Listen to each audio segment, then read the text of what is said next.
dragi prisutni, počastan su nam to što ova institucija Muzeum za opet Juka za ta čest nam se obratam.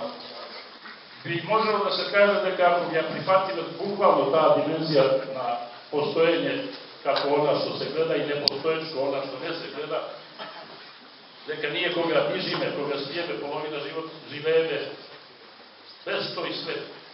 Pozdravam i svakam da se zapovedam što večera dodate da se družite sa mojih predavanja. Ova izložba je sozdavana u poslednjite 4 godine.